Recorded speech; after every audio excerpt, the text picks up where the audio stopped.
Shalom saudara sekalian, selamat kita bertemu kembali di dalam nama Tuhan kita Yesus Kristus.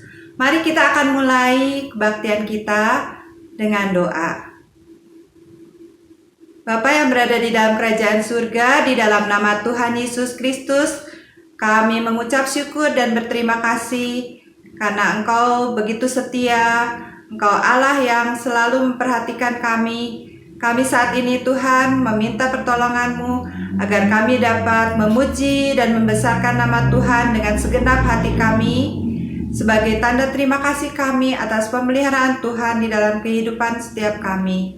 Dan kami juga meminta tolong Tuhan agar kami dapat sekali lagi mendengarkan pengarahan dari firman-Mu Tuhan, agar firman-Mu itu menjadi kekuatan di dalam kehidupan kami, untuk kami boleh hidup ya Tuhan, menyenangkan hati Tuhan. Di dalam nama Tuhan Yesus kami mohonkan pimpinan-Mu dari awal hingga akhir kebaktian kami. Di dalam nama Tuhan Yesus kami mengucap syukur. Amin. Saudara, Bapak Ibu sekalian, mari kita bersyukur karena kasih setia Tuhan tidak pernah meninggalkan kita, selalu memberi kekuatan kepada kita. Tuhanlah kekuatan dan mazmurku, Dia gunung batu dan keselamatanku. Hanya padamu hatiku percaya, Kaulah menara dan kota perlindungan. Ku mau selalu bersyukur sebab cinta-Mu padaku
kita memiliki Bapa yang setia, yang selalu menopang. Mari kita belajar bersyukur dalam menjalani hari-hari kita.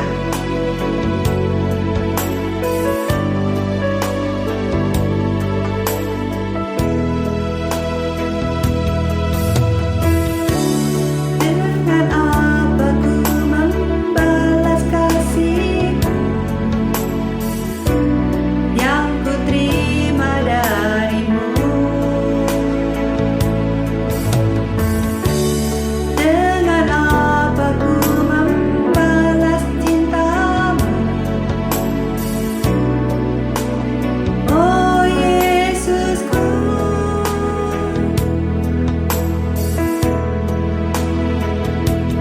ku mau selalu bersyukur, selalu bersyukur.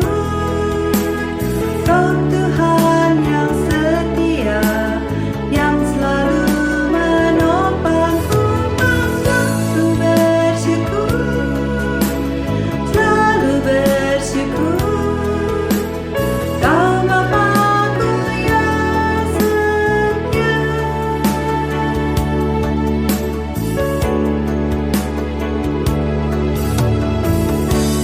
Dengan apa ku membalas kasih yang ku terima darimu? Dengan apa ku membalas cintamu? Oh Yesusku,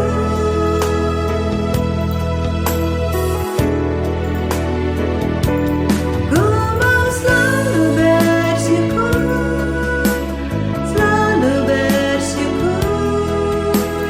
Kau Tuhan yang setia, yang selalu menopang.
serahkan hidupku,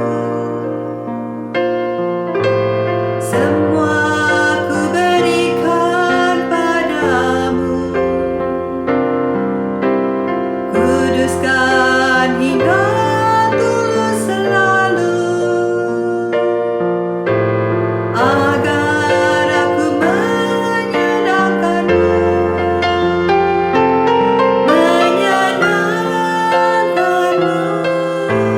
senangkanmu. Hanya itu kerinduanku, menyenangkanmu, senangkan hatimu. Hanya itu kerinduanku, hanya itu kerinduanku.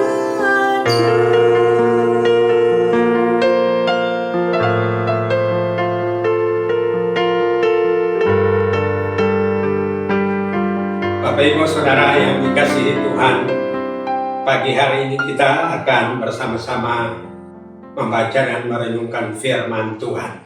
Sebelumnya saya ajak jemaat sekalian untuk berdoa. Mari kita berdoa.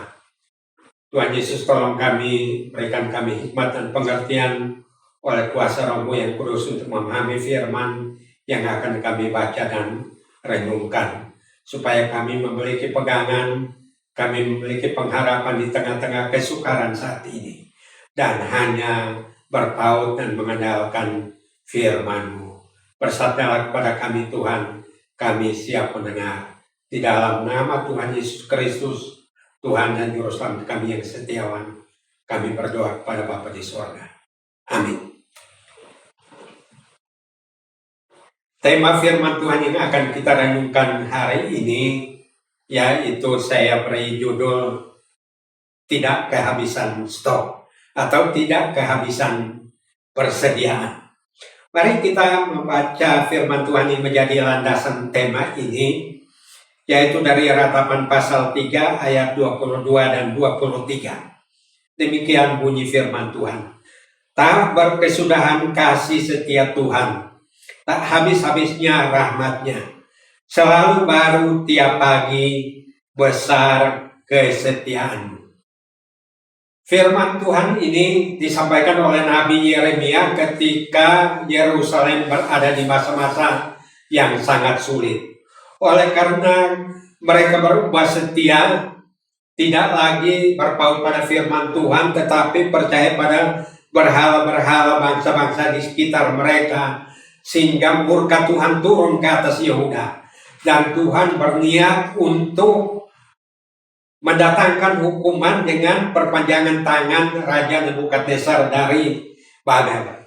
Dan sebelum saat itu terjadi, Nabi Yeremia diutus oleh Tuhan untuk menyerukan pertobatan, untuk menyerukan agar mereka berbalik kepada Tuhan. Nah, karena situasi yang akan terjadi itu adalah situasi yang sangat berat, sehingga Nabi Yeremia di dalam kitab Ratapan menuliskan keluh kesahnya kepada Tuhan karena kasihnya kepada umatnya. Yeremia membayangkan bahwa bangsanya akan ditawan, teruna-teruna, gadis-gadis, anak-anak, orang tua, dan seluruh pemuka agama akan pergi dengan cara yang sangat menyedihkan mereka. Nah, oleh karena itu, ketika Nabi Yeremia berkeluh kesah karena Yerusalem dikepung 2 tahun lamanya, persediaan bahan makanan di dalam kota sudah habis. Lalu mereka tidak lagi memiliki peluang untuk meloloskan diri karena sudah dikepung oleh tentara Babel.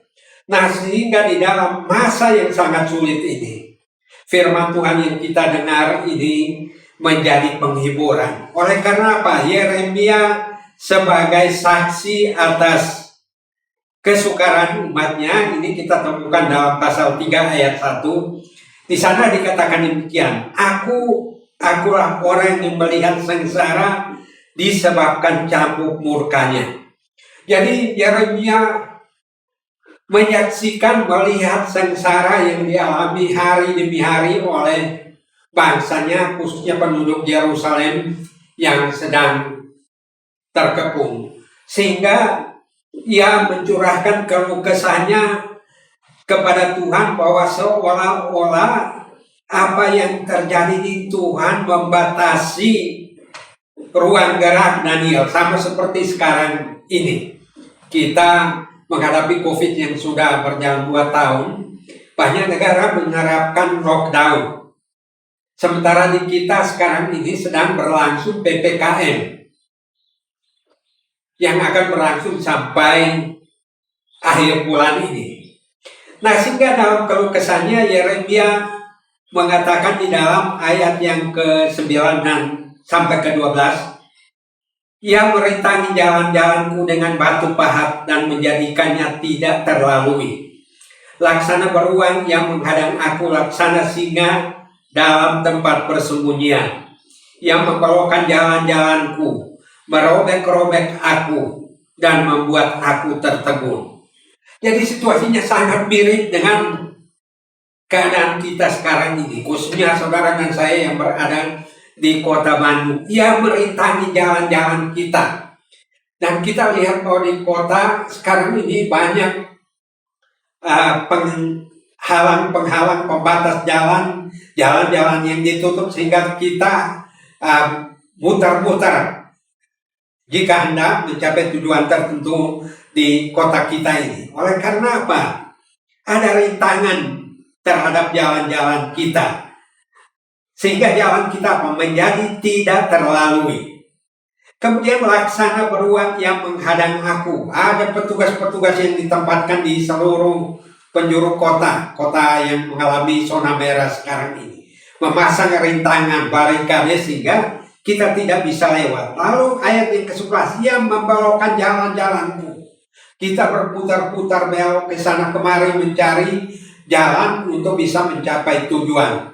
Dan rupanya apa yang terjadi pada masa itu, di mana tinggal Raja Sedekia yang masih memerintah di Yerusalem, Tuhan sudah menyerukan kepadanya untuk keluar dan menyerahkan dirinya kepada Raja Babel supaya ia mendapat belas kasihannya. Tetapi dia memilih untuk bersikeras, berdiam di dalam kota dan menyaksikan persediaan pangan, persediaan air, dan kebutuhan pokok mereka sehari-hari berkurang hari demi hari. Dan bahkan ada di antara mereka yang menyembelih anak-anak mereka untuk dijadikan makanan. Dan satu kejahatan yang luar biasa di hadapan Tuhan. Nah, sebab itu firman Tuhan ini mengingatkan kita bahwa Yeremia sebagai saksi mata terhadap umatnya, selain kehidupannya yang dibatasi, ia juga merasa seolah-olah doanya tidak dijawab. Di dalam pasal 3 ayat yang ke-8, di sana dikatakan, walaupun aku memanggil-manggil dan berteriak minta tolong, tak didengarkannya doaku. Jadi ketika kita berada di masa sulit, kita berdoa mengharapkan jawaban dari Tuhan, dan seolah-olah kita tidak menerimanya. Kita merasa Tuhan tidak mendengarkan doa kita, dan tentu ini akan membuat suasana semakin sulit. Dan bangsa Yehuda memang Tuhan tidak mau mendengarkan karena mereka tidak mau bertobat. Dan kalaupun Tuhan menyampaikan firman-Nya, mereka tidak percaya. Termasuk nabi-nabi yang menyerukan nubuat-nubuat palsu pada masa itu. Nah, kemudian dikatakan bahwa pada masa itu terjadi kepahitan. Di ayat yang ke-15 dikatakan demikian, yang mengenyangkan aku dengan kepahitan, memberi aku minum ibu. Kepahitan yang kita rasakan sekarang karena pekerjaan kita tidak berjalan dengan baik, usaha kita barangkali tutup, lalu kita tidak bebas untuk mencari nafkah, tidak bebas untuk memperoleh penghidupan kita tidak bebas untuk pergi ke sana kemari melakukan segala urusan kita, sehingga yang terjadi dalam diri kita itu kepahitan, rasa jengkel, rasa marah, rasa di dalam diri kita ini kita merasa bahwa segala sesuatu seolah-olah tidak memberikan pengharapan apa-apa kepada kita. Kemudian lambat laun ini menyebabkan kita hilang sukacita dan jiwa kita tertekan. Di dalam ayat yang ke-17 sampai 20 dikatakan demikian, engkau menceraikan nyawaku dari kesejahteraan. Aku lupa akan kebahagiaan. Sangkaku hilang lenyaplah kemasyuranku dan harapanku kepada Tuhan. Ingatlah akan sengsaraku dan pengembaraanku, akan ipu dan racun itu. Jiwaku selalu teringat akan hal itu dan aku tertekan dalam diriku. Banyak orang yang sudah 2 tahun ini tinggal di rumah, tertekan saudara, kita stres, kita depresi, dengar berita-berita dari luar yang tiap hari jumlah korban yang terpapar bertambah banyak, belum yang meninggal dunia. Lalu kita juga was-was terhadap diri kita kalau kita keluar untuk melakukan ini dan itu, barangkali kita bertemu dengan orang-orang yang sudah terpapar sehingga kita bisa tertular dan sebagainya. Dan ini membuat banyak orang kehilangan harapan, banyak orang putus asa, banyak orang tidak lagi memiliki sukacita. Bahkan di dalam ayatnya yang ke-20 dikatakan jiwaku selalu teringat akan hal itu dan tertekan. Kita teringat di mana-mana COVID, di mana-mana orang dirawat, di mana-mana rumah sakit semua penuh. Di mana-mana kita melihat orang mengeluh. Nah, sehingga ini juga membuat kita tertekan, jiwa kita stres, jiwa kita juga mengalami berbagai macam hal yang menekan kita semua.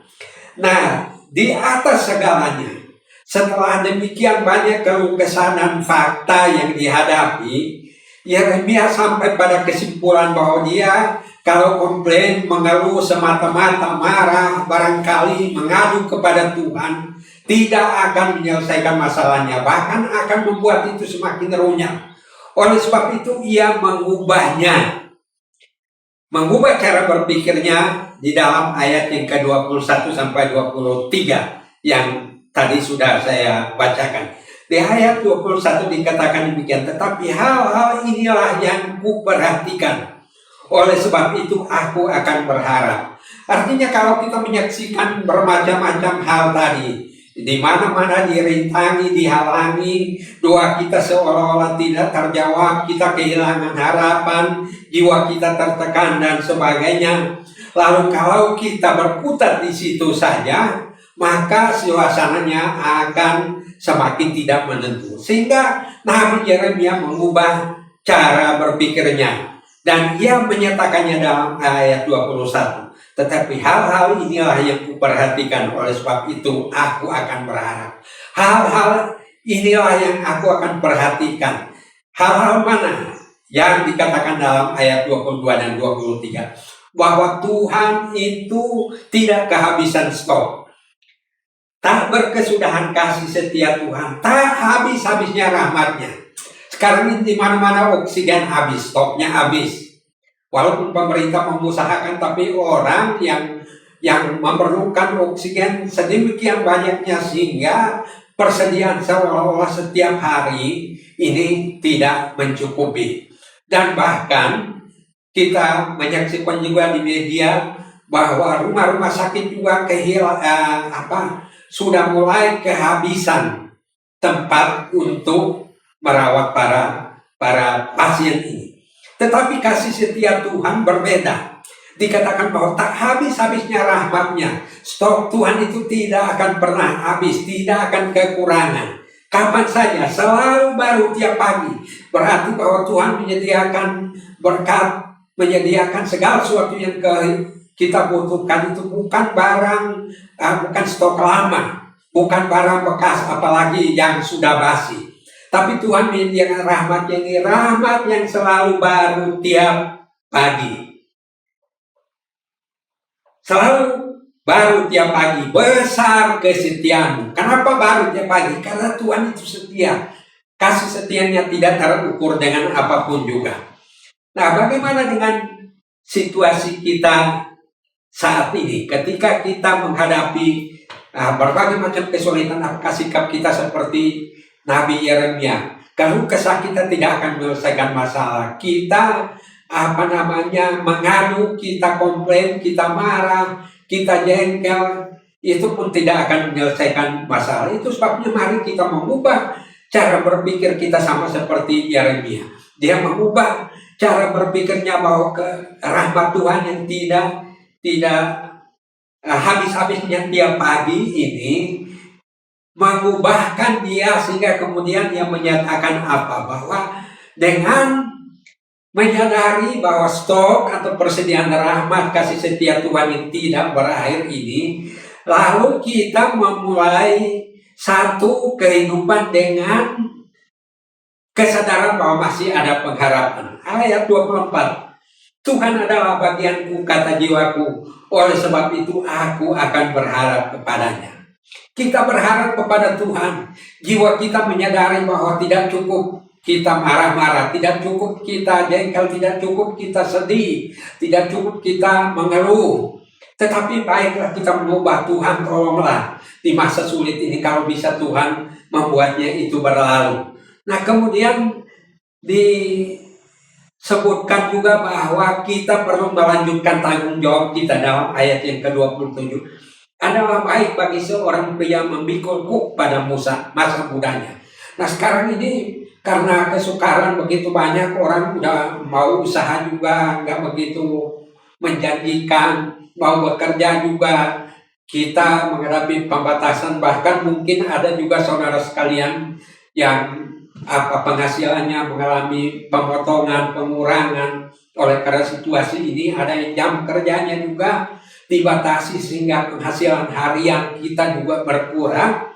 Nah, yang terjadi di sini adalah kita tetap melakukan tanggung jawab kita. Nah, selanjutnya bahwa Tuhan tidak akan membiarkan kita, ayat 31 dan 32. Karena tidak untuk selama-lamanya Tuhan mengucilkan. Karena walau yang mendatangkan susah, ia juga menyayangi menurut kebesaran kasih setianya. Tuhan sekali-kali tidak membiarkan kita 2 tahun lamanya kita sudah menjalani COVID ini. Tapi biarlah kita menyadari bahwa kasih setia Tuhan ini tidak berkesudahan. Ia mengizinkan peristiwa ini terjadi di seluruh dunia. Ia juga menyayangi kita menurut kasih setianya. Yang memperhatikan saudara dan saya yang berkumpul di rumah. Ini kami pun menyaksikan beberapa rekan kami yang meninggal beruntun. Ini juga menimbulkan kesedihan.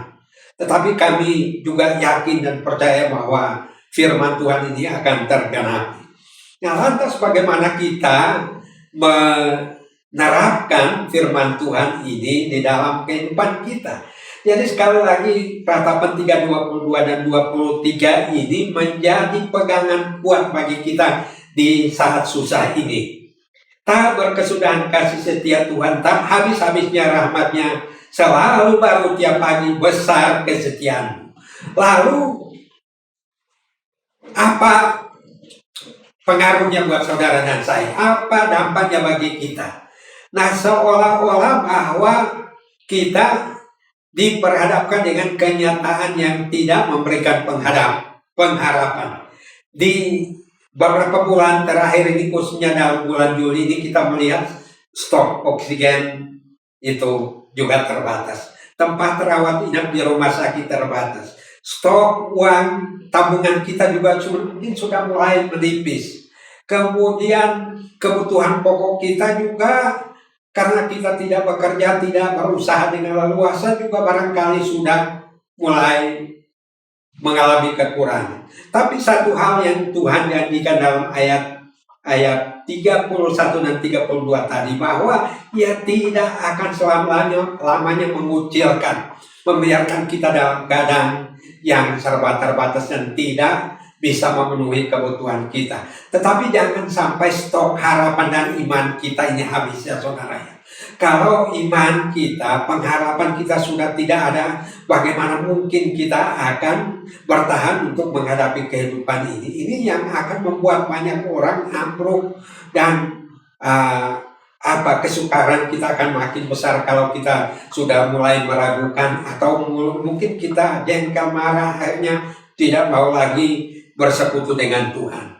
Nah, dalam keadaan demikian, yang harus kita lakukan yaitu datang kepada Tuhan. Dikatakan bahwa rahmat Tuhan itu tak habis-habisnya, selalu baru tiap hari. Nah, Tuhan menyediakan berkatnya, sama saja dengan banyak orang yang menerima bantuannya. Barangkali bantuan itu disediakan tiap hari, tapi kalau kita tidak mau datang mengambilnya, bantuan itu kita tidak akan terima. Demikian juga rahmat Tuhan yang baru tiap hari. Kalau kita tidak menghampiri Tuhan setiap pagi, rahmatnya itu tidak akan kita peroleh. Dan bagaimana caranya? Yaitu dengan membaca firman Tuhan dan mendahulukan Tuhan. Tadi dikatakan di sini bahwa tak berkesudahan kasih setia Tuhan. Yang harus kita ubahkan yaitu mau mendahulukan Tuhan di dalam kehidupan kita. Di dalam Ratapan 2 ayat yang ke-19 dikatakan demikian. Bangunlah, mengaranglah pada malam hari, pada permulaan giliran jaga malam. Curahkanlah isi hatimu bagaikan air di hadapan Tuhan. Angkatlah tanganmu kepadanya demi hidup anak-anakmu yang jatuh pingsan karena lapar di ujung-ujung jalan. Maksud ayat ini yaitu bahwa kita bangun untuk berkeluh kesah di hadapan Tuhan. Doa, curahkan isi hati kita, sampaikan persoalan kita kepada Tuhan pada malam, pada subuh, ketika kita sebelum memulai tugas dan pekerjaan kesibukan kita sehari-hari. Cari wajah Tuhan. Boleh kita menangis di hadapan Tuhan, boleh kita berkeluh kesah, karena Tuhan yang sanggup menjawab doa kita. Sebab itu kalau kita tanggung sendiri, kita bukan orang-orang super. Nah, kemudian kita berserah kepada Tuhan dalam situasi ini. Kita tidak tahu sampai kapan akan berakhir. Tapi dalam 1 Petrus 5 ayat 7 dikatakan apa? Serahkanlah segala kekhawatiranmu kepadanya, karena Ia yang memelihara kamu. Kita khawatir soal kesehatan kita, khawatir soal nyawa kita, khawatir soal penghasilan kita, khawatir soal uang kita yang mungkin sudah mulai menipis, khawatir soal masa depan anak-anak kita, bagaimana mereka sekolah, bagaimana mereka kuliah dan sebagainya. Serahkan itu. Kita katakan, Tuhan, inilah persoalan kami, tolonglah kami sesuai dengan kasih setiamu yang tidak berkesudahan. Tuhan, tolonglah supaya kesusahan hari ini jangan hari esok juga itu masih terjadi. Karena Tuhan, Engkau mau menggantikannya dengan rahmat yang baru bagi kami. Dan lebih daripada itu, kita prioritaskan Tuhan. Di dalam Matius 6 ayat 33 ayat yang sudah biasa, cari dahulu kerajaan Allah dan kebenarannya sebelum kita melakukan kesibukan kita, tugas dan pekerjaan kita. Tiap hari datanglah kepada Tuhan, supaya kita adalah orang-orang yang menerima kasih setia Tuhan yang tidak habis-habisnya setiap pagi. Rahmatnya, stoknya ini melimpah buat kita. Yang harus kita lakukan yaitu tetap berdoa, tetap bersekutu dengan Tuhan walaupun kita berada di rumah, kita belum bisa bertemu untuk beribadah bersama-sama di gereja, tapi kita melakukan kebiasaan berdoa, membaca firman Tuhan, sampaikan apa yang menjadi kebutuhan kita kepada Tuhan, karena Dia Tuhan yang tahu, Tuhan yang peduli, Tuhan yang mengerti persoalan kita. Dan saya yakin saudara tidak sendirian, kita semua mengalaminya. Tapi Tuhan sudah berjanji bahwa Dia tidak selama-lamanya akan meninggalkan kita, mengucilkan kita, tetapi Dia menyediakan segala persediaan kita setiap hari dalam keadaan fresh, dalam keadaan baru. Dan itu sebabnya mari kita kembali lagi kepada firman Tuhan, sama seperti Yeremia yang akhirnya mengubah untuk bersyukur, meminta dan mengakui kedaulatan Tuhan. Kita pun berlaku seperti itu, supaya Tuhan sendiri yang akan menolong kita melewati masa-masa sulit ini. Terpujilah Tuhan, Tuhan memberkati saudara dan saya. Amin. Mari kita akhiri firman Tuhan di dalam doa. Terima kasih Tuhan, kami sudah mendengarkan firman-Mu, baik yang mendengarkannya di rumah atau dimanapun. Tuhan berkati saluran yang kami gunakan untuk penyampaian firman ini. Tuhan meteraikan di dalam hati anak-anak-Mu yang mendengarkannya.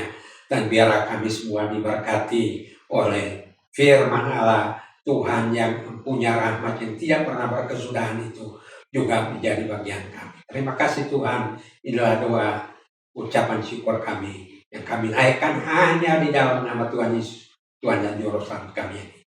Amin. Demikian Bapak Ibu sekalian, kita sudah sama-sama diberkati lewat ibadah pada pagi hari ini. Kami juga mengaturkan terima kasih atas pelayanan dari Bapak Pendeta Dr. Domingus Naat yang telah menyampaikan kebenaran firman Tuhan. Tuhan memakai selalu di dalam pelayanannya, di mana Tuhan selalu mengutus hambanya untuk memberitakan kabar sukacita buat kita semua. Dan juga bagi saudara-saudara kita yang sudah melayani, Ibu Lydia yang sudah membawakan puji-pujian, Tuhan memakai, dan juga vokal group Hermon yang akan sebentar kita dengarkan bersama-sama. Tuhan memberkati.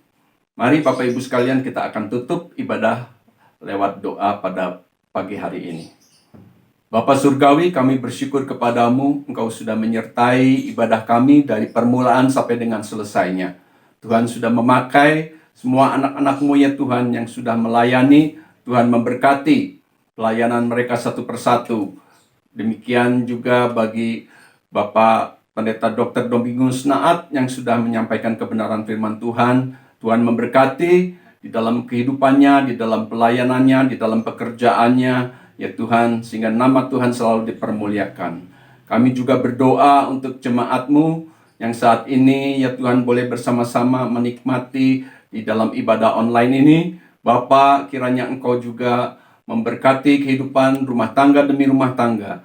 Baik yang bekerja, yang berusaha, yang berdagang, Tuhan limpahkan berkat-Mu bagi kami semua anak-anak-Mu ya Tuhan. Dan juga bagi anak cucu kami juga yang bersekolah, yang meniti karir, Tuhan memberkati kehidupan mereka semuanya, sehingga semuanya boleh berhasil. Terima kasih ya Tuhan, kami juga berdoa untuk jemaat-Mu ya Tuhan, yang mungkin saat ini ada di dalam kelemahan tubuh, yang sakit Tuhan, kiranya Engkau menjamah, memberikan kesembuhan dan pemulihan dalam nama Tuhan Yesus, sehingga ya Tuhan, jemaat-Mu boleh semua mendapatkan sukacita, damai sejahtera melimpah dalam kehidupan kami masing-masing. Kami juga berdoa untuk pemerintah baik di pusat maupun di daerah. Tuhan juga menolong bagi Bapak Presiden Jokowi sehingga dapat mengatasi segala masalah yang terjadi di negara kami ya Bapak. Tuhan memberkati juga semua ya Tuhan yang penanganan COVID-19 ini ya Tuhan, pandemi ini boleh berakhir ya Tuhan di negara kami. Kami bersyukur saat ini sudah mulai ada penurunan ya Tuhan daripada COVID-19 ini Bapak. Kami berdoa semuanya kiranya Tuhan satu saat dapat melewatkan semua ya Tuhan COVID-19 ini ya Tuhan. Baik di negara kami maupun di negara-negara yang lainnya. Dan sebentar ya Tuhan kami akan mengakhiri ibadah ini. Kiranya Engkau memberkati kami semua. Semoga Allah sumber damai sejahtera menguduskan kamu seluruhnya. Dan semoga roh, jiwa, dan tubuhmu terpelihara sempurna dengan tidak bercacat untuk menantikan hari Tuhan. Dan terimalah berkat daripada Allah Bapa, cinta kasih daripada Tuhan Yesus yang tak berkesudahan, beserta persekutuan yang manis dari Allah Roh Kudus akan menyertai kita semua mulai saat pagi hari ini, bahkan sampai selama-lamanya. Bagi yang percaya katakan bersama, amin. Tuhan memberkati kita semua. Haleluya.